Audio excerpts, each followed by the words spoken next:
নমস্কার বন্ধুরা, রানাঘাটের ছোট্ট একটা গ্রাম থেকে আমি দীপিকা। আমার নতুন আরও একটি ব্লগে তোমাদের অনেক স্বাগত আর অনেক ভালোবাসা জানিয়ে আজকের ব্লগটি আমি এখান থেকেই শুরু করছি। আজকের ব্লগের মূল বিষয়বস্তু হলো একজন স্মার্ট গৃহিণী পারে স্মার্টভাবে তার সংসারকে চালনা করতে। শত দুঃখ অভাবও তাকে ছুঁতে পারে না। তো বন্ধুরা দেখো, সকালে ঘুম থেকে উঠে গেছি, উঠে বাসি কাপড়টাকে চেঞ্জ করে নিয়েছি।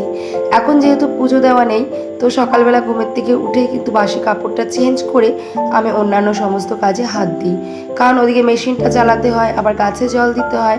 তো এগুলো কিন্তু কোনোটাই বাসি কাজে বাসি কাপড়ে হয় না, ভালো লাগে না, নিজের কাছেই খারাপ লাগে। তাই সকালে ঘুম থেকে উঠে বাইরে যা কাজ থাকে সেটা করে তারপর আমি বাসি কাপড়টাকে একদম চেঞ্জ করে নিই। আর ওই যে কালকে দেখেছিলে আমি স্কুল থেকে ফেরার পথে ফুল গাছ এনেছিলাম, তো সেগুলো তো সুন্দরভাবে লাগিয়ে দিয়েছিলাম। গোড়ার থেকে মাটি কিছুটা সরা ছিল, সেই গোড়ার দিকে মাটিটা দিয়ে এখন দেখো গাছগুলোতে আমি সুন্দর করে জল দিয়ে নিচ্ছি। আর গাছও কিন্তু একটা ছোট্ট শিশুর মতো, তাকেও কিন্তু সঠিকভাবে লালিত পালিত করে বড় করতে হয়, তারপর সে ফুল বা ফল দেয়।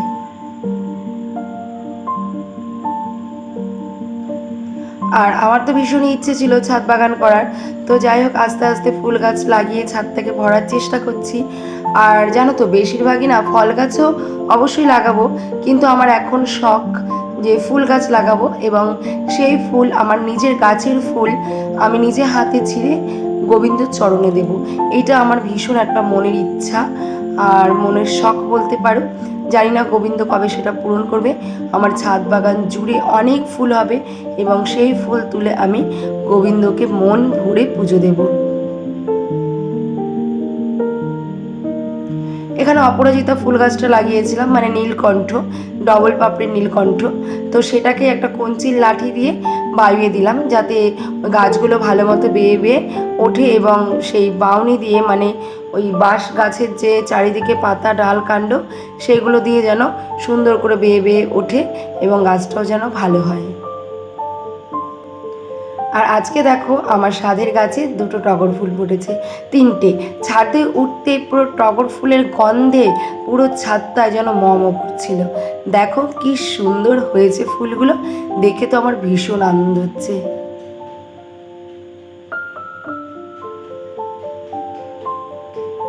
ফুল কার না ভালো লাগে বলো? ফুল কিন্তু সবারই ভালো লাগে, আর ফুল দেখলে কিন্তু সবারই মনটা ভালো হয়ে যায়। তেমন আমার গাছের আমার ফুল দেখে আমার ভীষণই ভালো লাগছিল। যাই হোক, সকালে ছাদে জল টল দিয়ে নিচে আসতেই দেখি কাকু সবজি নিয়ে এসছে। আর জানো তো, আজকে না কারেন্ট নেই। তো কারেন্ট না থাকলে বুঝতেই পারছো আমার কাজটা কেমন হয়। আসলে বলতে কি, আমাদের মেশিন কারেন্ট থাকলে মেশিনটা চলে, আর মেশিনটা একটা মিউজিক সিস্টেমের মতো কাজ করে আমাদের ওপরে। আর যেমন মিউজিক চলে আমাদের আনন্দ লাগে, মনে ফুর্তি লাগে, আমরা নাচ করি, তেমনি আমাদের এই মেশিনটাও দৈনন্দিন জীবনে একটা মিউজিকের মতো, মিউজিক বাজে এবং তার তালে তালে কিন্তু আমরা কাজ করে থাকি। তো যাই হোক, কারেন্ট নেই, তো এমনি করে আলসামি করে দিনটা কাটছে, বুঝতেই পারছি ভালো মতো। পুঁই শাক রেখেছি, ওই ঘরে মূলো আছে, তারপরে তোমার পেঁপে আছে, মিষ্টি কুমড়ো আছে। তো অনেকদিন ধরে একটু পুঁই শাক খেতে ইচ্ছা করছে, মূলোটা আনার পর থেকে পুঁই শাকটা খেতে ইচ্ছা করছে। তো আজকে দেখলাম এই কাকুটাও পুঁই শাক নিয়ে এসছে, তো কাকুটার থেকে পুঁই শাক রাখলাম, পুঁই শাকের তরকারি রান্না করব। তারপরে কারেন্ট নেই যেহেতু, শাশুড়ি মা আর তোমার দাদাভাইকে চা করে দিলাম। এইসব ভিডিওগুলো আমি ঠিকঠাক করে এখন করতেই পারছি না, কারেন্ট নেই, ঘরে ঘুটঘুটে অন্ধকার। তো যাই হোক, শাশুড়ি মা আর তোমার দাদাভাইকে চা করে দিলাম, মুড়ি মেখে দিলাম, তারা খাচ্ছে আর আমি দাঁতটা ব্রাশ করে নিচ্ছি, কারণ সকাল থেকে আমি এখনও ব্রাশ করার সময় পাইনি। ব্রাশ ট্রাশ করে তারপর দেখো একবার আবার ছাদে চলে এসেছি। ভাবলাম, ভাবছি কখন না কখন কারেন্ট চলে আসে, তাই ভাবলাম যে জামা কাপড়গুলো কেচে নিই, কেচে তারপরে ধরো কারেন্ট আসলে কাজ করতে পারবো। আর তারপর আজকে আবার আমাদের মিস্ত্রি আসবে, আর যদি মিস্ত্রি আসে আমার যে রান্নাঘরের থেকে যে আমি কাজ করি মেশিন ঘরটা, ওখান থেকে নামতে একটা সিঁড়ি বানানো হচ্ছে, কারণ ওই জায়গাটা নামা ওঠা করতে ভীষণই কষ্ট হয়, অনেকটা উঁচু। তো সারাদিন ধরো মনের জোরে গায়ের জোরে কাজ করে চলি, কিন্তু রাত হলে প্রচণ্ড পরিমাণে পা দুটো ব্যথা করে। তো এই জন্য সিঁড়িটা করতে হবে, কারণ ওই ঘরটা আমরা আবার কবে ভাঙবো তার তো ঠিক ঠিকানা নেই। তো ততদিন কি এভাবেই চলবে? কিছুতেই না। এই জন্য একটা সিঁড়ি বানিয়ে নিলাম। আর মিস্ত্রি আসলে ওই সিঁড়ির কাজটা যখনই চালু হবে না, ওই রাস্তাটা ব্লক হয়ে যাবে। এই জন্য কী করলাম, এই জন্য জামা কাপড় মানে টুকটাক যেগুলো, সারাদিনের কাজ তো আর একবারে করা সম্ভব হয় না, টুকটাক যেগুলো যেগুলো অতি আবশ্যক সেগুলো আমি আস্তে আস্তে করে নিচ্ছি। আর গল্পে গল্পে দেখো আমার জামা কাপড়গুলো, মানে একটা বিছানার চাদর ছিল, একটা স্কার্ফ, চুড়িদার, এইসবই টুকিটাকি জিনিসপত্র ছিল। তো ওগুলোকে ভালো করে কেচে নিলাম, কেচে দেখো ছাদে সুন্দর করে মেলে দিলাম। আর আজকে এত সুন্দর রোদ উঠেছে কি বলবো, মানে কয়দিন তো বৃষ্টির জ্বালায় পুরো পচিয়ে দিয়েছিল।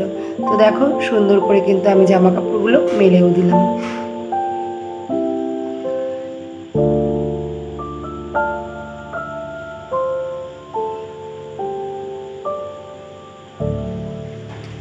তো যাই হোক, জামা কাপড়গুলো মেলার পর রান্নার ডিউটি, রান্নাটা তো করতেই হবে।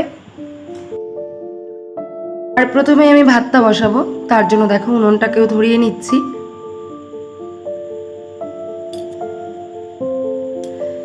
আর ভাত বসাতে বসাতে পাশের বাড়ি মাম্পি, মানে আমার বান্ধবী, ওর সাথে একটু গল্প করে নিচ্ছিলাম। ও ছিল ছাদে আর আমি ছিলাম আমাদের বাড়িতে, মানে ও ছিল ওদের বাড়ির ছাদে আর আমি ছিলাম আমাদের বাড়িতে।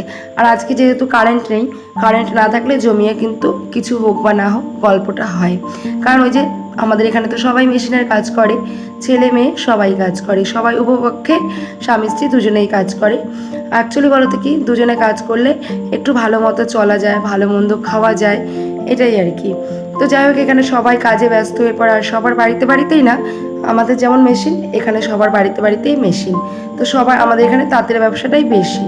তো যাই হোক, সবাই তো এখানে তাঁতের কাজ করে। তো কারেন্ট থাকলে কেউ কারোর সাথে গল্পও করা হয় না, কথাও বলা হয় না। এমনও তো হয় যে দিনের পর দিন চলে যায়, কারোর মুখই দেখা হয় না। ওই যে সকালে কাজ মাস সেরে কলে ঢুকি, তো সারাদিনে ঘর সংসার আর মেশিন, কারোর সাথে গল্প করতে যাওয়ার সময়ই পাই না। তো যাই হোক, এই জন্য একটু বান্ধবীর সাথে গল্প করে নিলাম। আর ওদিকে ভাতটাও চাপিয়ে দিয়ে অন্বেষাকে বলেছিলাম, ভাতটা তুই একটুখানি উনুনটা জ্বাল দে আর ভাতটা নামিয়ে ঘরে নিয়ে চলে আসিস, কারণ ওদিকে মিস্ত্রিরা কাজ করছে, বারবার তো এদিকে আসা যাওয়া করতেও পারছি না। আর আমি এদিকে গ্যাসে রান্নাটা বসিয়ে দিয়েছি। আজকে রান্না করেছিলাম কচু ভাজা, মানে মান কচু ছিল সেদিনকার, আর করেছিলাম পাঁচমেশালি তরকারি, আর করেছিলাম একটু কাতলা মাছের কালিয়া, আর করেছিলাম যে পুঁই শাকটা নিয়েছিলাম, অনেক পুঁই পাতা ছিল, একদম কচি কচি ভালো পুঁই পাতা, তো সেগুলোকেই একটু রসুন সম্বাদ দিয়ে শাক রান্না করেছি। আর আজকের পাঁচমিশালি সবজিটা না একটু অন্যরকমভাবে করেছি, কারণ একদম পুরো পুঁই ডাঁটাগুলো ভাপিয়ে নিয়ে প্রত্যেকটা সবজি ভালো করে ভেজে আলাদা করে, তারপর জিরে আদা বাটা ধনে বাটা দিয়ে তারপর রান্না করেছি। এত টেস্টি হয়েছিল খেতে, মানে কি বলবো। আর আজকে তো তোমাদের সাথে ঠিকঠাক করে ভিডিও শেয়ারই করা হচ্ছে না, তার কারণ বলতো কি, তার কারণ কারেন্ট নেই বললাম না, ঘরে অন্ধকার, ওই কোনো রকম জানলাটা খুলে ওই রান্নার একটুখানি না করলে নয়, সেটাই করছি। অ্যাকচুয়ালি কারেন্ট না থাকলে আমাদের কাজগুলো কিন্তু এমনভাবেই হয়, তবুও চেষ্টা করি সব কিছুর মধ্যে কাজগুলোকে ঠিকঠাক করে করার, সময় মতো করার। কারেন্ট চলে এসেছে। আর তোমার দাদাভাই দেখো এদিকে মেশিন, মানে সরি, আমি মেশিনটা চালিয়ে দিচ্ছি, আমার দাদাভাই মিস্ত্রির সাথে মাটি টেনে দিচ্ছে। অ্যাকচুয়ালি আমরা কিন্তু প্রত্যেকটা গৃহিণী স্মার্টভাবেই কাজ করার চেষ্টা করি, আর একজন স্মার্ট গৃহিণীই পারে তার সংসারকে স্মার্টভাবে চালনা করতে। এই দেখো না, কারেন্ট নেই, এই ফাঁকে আমি জামা কাপড় কাচা সমস্ত কাজগুলোই করে নিয়েছি। আর এখন ওই যে মেশিন ঘরে ঢুকবো যতক্ষণ না মিস্ত্রির কাজ হবে। তোমার দাদাভাই যেমন মিস্ত্রির সাথে কাজ করছে, আমিও কিন্তু মিস্ত্রির সাথে কাজ করে রাত 8টার সময় স্নান করেছি, তাই এরপরে আর কোনো ভিডিও শ্যুট তোমাদের সাথে করা হয়নি। তো চলো, আজকের ভিডিওটি এই পর্যন্তই। ভালো লাগলে লাইক করো, কমেন্ট করো, আর চ্যানেলটাকে সাবস্ক্রাইব করে ছোট্ট পরিবারের পাশে থেকো। টাটা।